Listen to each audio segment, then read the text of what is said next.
This takes place during the first week of school my freshman year at the University of Iowa. I was just starting to get comfortable with my roommate. He was dedicated to the idea of rushing a fraternity, and rush week was starting the next week, but the parties were starting Thursday of the first week. My roommate didn't want to go alone because it would be harder to meet people that way, so he wanted me to go. I happily agreed to go with him, even though I had no interest in rushing a fraternity. I still had intentions to go to parties after all. I was attending a party school. My roommate wanted to go to one frat party on Thursday, and then parties at different frat houses on Friday and Saturday. On this Thursday night, we were headed to perhaps one of the lowest-ranked brats. I'm pretty sure it was an underground one too, but his logic in attending was to have a backup frat in case the higher ones wouldn't give him a bid. The frat house was really far from campus and a much more slummy downtown area.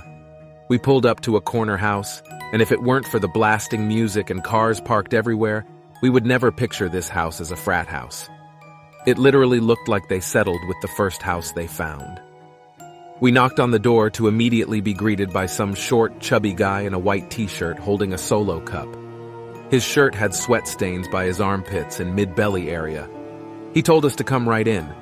The party itself was in a horribly dimly lit room with probably 50 guys bunched up into the living room. It was hot as hell in there, to make it even worse. I think I saw maybe 2 girls at the entire party, neither of them even close to attractive. I gave the party a good 20 minutes, talking with one overweight foreigner after another, all giving off anti-social vibes. Eventually, I waved for my roommate to get ready to leave, but a huge group of guys by the door made us decide to wait a little longer to avoid the awkwardness of leaving early. I continued to drink the cheap beers they were serving. I think I downed 5 cups before I could even feel a buzz. A heavy guy approached me with a tiny bottle in his hand and handed it to me, smirking and saying, "That'll get you shit-faced." I fake laughed and thanked him, expecting him to go away, but he just watched me as if you were waiting for me to drink it, so I did. It was maybe 2 shots worth of some kind of hard liquor. The guy then started making conversation with me, and every time I hinted that I was trying to get away, he would try to pull me further into this otherwise one-sided conversation. Things started to get really blurry. Pretty soon, I remember feeling dizzy all of a sudden, and the room seemed to be getting darker.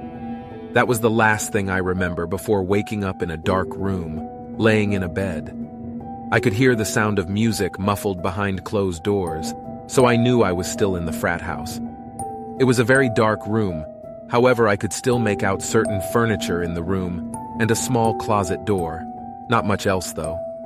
But even over the blaring music, I heard the sound of a plastic bag being crunched from the closet.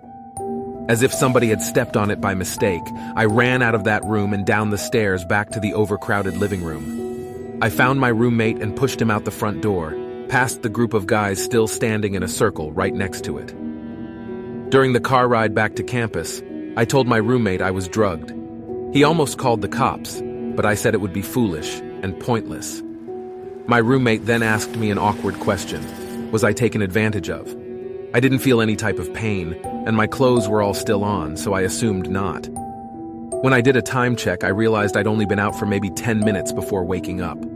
Whatever the guy gave me must have been a dud or something. Thank God.